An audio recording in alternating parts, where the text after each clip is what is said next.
down to the perfect haul for the New England Patriots in the 2022 NFL Draft. I'm Tank Spencer. He's Jeremy Greene and Flostradamus, bestowing all of his prowess in NFL draft picking here for us in the Chris Farley perfect mock drafts for each and every NFL team. The New England Patriots, I know nobody wants to see them have the perfect haul, but this is the exercise. I'm sure their fans do. Well, their fans do. Of course they do. With the 21st overall pick in the draft, the New England Patriots, where are they going to go? Look, I said before the Devontae Parker trade ever happened, what you want them to do and what they feel like they're going to do are completely two different things. This team is going to be predicated on playing good defense, and offensively you're going to run the ball, and you're going to ask Mac Jones to do very little. If you don't believe me, look at the receivers they have been attached to. Slade Bolden, Jahan Dotson, and John Mechie. Mm-hmm. Not one of those guys go in the first round. Nope. That should tell you everything you need to know. That they don't really feel like that's a need. I do. A lot of you do. They don't. What they have been looking at tremendously are cornerbacks, edge rushers, and linebackers. Well, guess what? That's their first three picks. And with the first one, it's a guy that I'm just drunk in love on, and in a 3-4, I love him even more. Drake Jackson out of USC. Mm-hmm. Hyper athletic, just to me, he's a do-everything pass rusher. You put him on the other edge, on the other side of Judon, I think he's good enough against the run. He was just really poorly coached at USC. So to me, your base defense now becomes really formidable. And I've got more pieces to add. There's not a corner really on the board that fits here. I don't like the fit with Trent McDuffie. I mean, ideally it would be Derek Stingley Jr., but he's not going to be here. No matter how far you think he's going to fall, he's not falling to 21. Mm-hmm. There has been talk of them moving up. I think if they were moving, they have too many players that I know they like that are going to fall into this area. Worst case scenario, you end up with Nakobe Dean, who seems to be falling for some reason. But to me, ideal scenario, you take fast riser, late riser, Drake Jackson, and now your edge is set for years and years to come. In the second round, they have pick number 54 overall, Quay Walker, linebacker out of Georgia. He's very do-it-all, and I know that they brought in Mac Wilson in the Chase Winovich trade. To me, you see a replacement in Drake Jackson for Chase Winovich. You've still got Mac Wilson, and now you've just got the do-it-all linebacker. Quay Walker, to me, is probably the best linebacker in this draft that nobody seems to talk about. I mean, I like Devin Lloyd better. I like Nakobe Dean fractionally better. Quay Walker's a better value.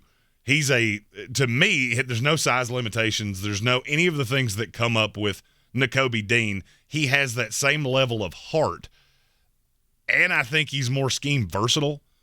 I want him to be able to just run and chase because he's hyper athletic. And to me, he's a great Bill Belichick fit because he is the do-everything linebacker. He's not a liability in coverage. That's not what he does best. But I think in time he could develop into one of the 10 best linebackers in the league. So you got your edge rusher, you got your linebacker, and this is where the corner comes into play. And this one just falls right in your lap, and I think he's the best scheme fit in this draft. In the third round, 85th overall, it's Martin Emerson, the cornerback out of Mississippi State. I don't know what he did to piss off the rest of the industry, but the fact that people think there's a drastic difference between Tariq Woolen, who is super raw, and him is mind-boggling to me. You look at him at Mississippi State. Now, is he better in zone? Absolutely he is. Do I think he's ever going to be a great press man? No, because that's not what that is not what his skill set lends to. His skill set lends to he's going to play off in zone, make great breaks on the ball. Every once in a while it gets him in trouble. He's one of the best recover corners in this draft. If he does something wrong, something goes wrong in the back pedal, his eyes, whatever, and he has to make a reactionary move to make up for a mistake, to me, he's the best corner in this draft at doing that. Now, there's a blessing and a curse to that. The good thing is that takes away that raises the floor because you're not just going to get cooked. The problem is that means you're making more mistakes than I would like, which is why you could get him here. I think he's an immediate day one starter. I have him up there with the Andrew Booth, Kyler Gordon, Roger McCreary's in terms of overall value, and he's going to go around later. At 127 overall in the 4th round, the Patriots pick Cade Mays, guard out of Tennessee. I'm sure there's a Patriots fan somewhere looking at the offensive line going, "Sweet mother of God, what is the holdup?" Well, this is it, because I feel like a smart team in New England, and it pains me to say this, is a smart team. Not the greatest drafting team you've ever seen, but they are smart.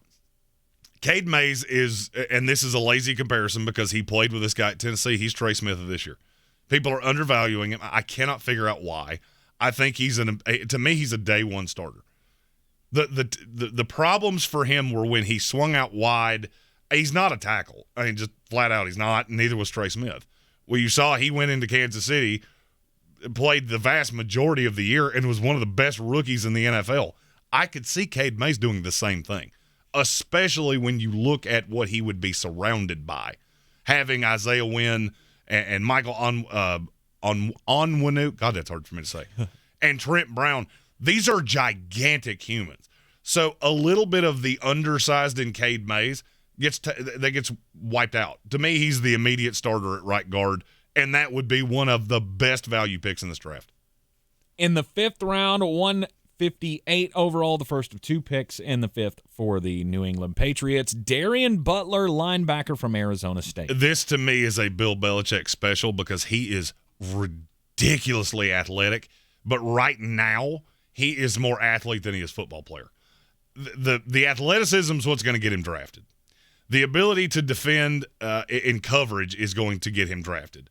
The athleticism on special teams is going to get him drafted. What he becomes from there depends on where you put him.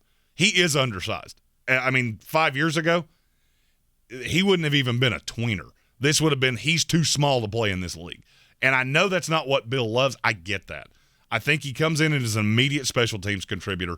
You look at what he's done with guys like Matthew Slater, who have become integral parts of this team. I could see Darien Butler doing the same thing, and that's his floor. He's so good coverage-wise and so laterally quick that I could see him being drastically more than that. Sub-linebacker, I could see him playing some in the slot. That's how good he can do these things. He is not going to give you much against the run, though. The Tampa Bay Buccaneers sent their pick to the New England Patriots in the Shaq Mason deal. At 170 overall, they could end up with Bo Melton, wide receiver from Rutgers. But where's the receiver? Well, here he is. But he's just a kick returner. No, he's not. No, he has value as a receiver. It would have to be in an offense similar to this New England style offense where you're going to generate touches for him. He's not a great route runner. He is one of the best kick returners in this draft. And I do think there's a value with that, losing Gunnar Olszewski. I do believe he would come in and be an immediate value special teams-wise. And I know that's the second player I've said that about. Special teams are really important to Bill. He's a bit of a project, bit of a gadget player, a bit of a generate him touches kind of guy, but there are two schools that I can almost guarantee you Bill's going to wind up with a player from every single year. Rutgers and the school where the next player is coming from. I was wondering when this was going to come into play because you always have to think Bill's going to go to the well when it comes to college players and go with the Nick Saban guy. So out of Alabama at number 201 overall, Josh Jobe, cornerback. This is the more press man. He does better work when he's close in physical, which is weird because he's not as thick as you would think he would be. The reason he falls here is because he doesn't have that hip fluidity that you really want from an NFL-level corner. However, he's ready to come in and contribute right away. I would argue he's a top 10 most ready-to-contribute corner in this draft. The problem is he's not going to get any better. Yeah, what you get is what you get. And right now that's a depth piece, in a bind piece, but he's been very well coached, and it's very obvious. A little too aggressive at times, became a little penalty-prone. But I think Bill could coach that out of him. Final pick of the draft for the New England Patriots comes at 211th overall in the 6th round. Rayshad Nichols, defensive tackle out of Stevie Awesome. Stevie Awesome. Was he an ECW wrestler back in the day? That's what my kids called it when they were little and they were in the NCAA tournament. Old Stevie Awesome. I look at Rayshad Nichols and say, you're too good of a pass rusher to not get drafted. And he's got that Bill Belichick style to him of that name's going to be called. 99.9% of people watching the draft are going to go, who? And I'm going to sit here and go, son of a bitch. Like, he's a 3-4 end, and he can rush the passer, and that's just another little toy for Bill to play with. The level of competition, obviously a big deal, but he had a lot of sacks.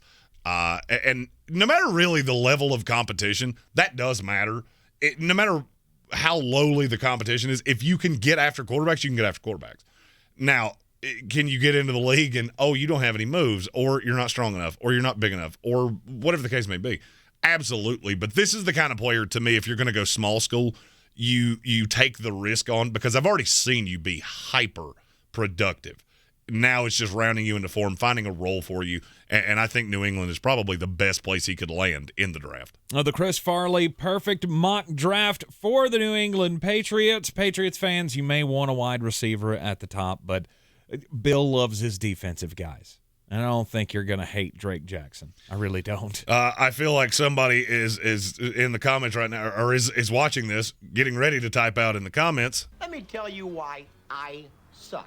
Now, that's if you like this draft, if you don't like this draft, if you have one of your own or a prospect for your New England Patriots that you would like to ask about, feel free to put those in the comments. We'll be doing mailbag questions leading up to the April 28th draft, and we will be live right here on YouTube for every pick of the 2022 NFL Draft, live from Las Vegas, Nevada. And we will be live in the Ingles studio as always. Ingles Supermarkets, low prices, love the savings. Hit that subscribe button so you get all of our team-by-team content and all the alerts when we are live in the Ingles studio. I'm Tank Spencer. He's Jeremy Greene. Yeah. And we'll see you next time.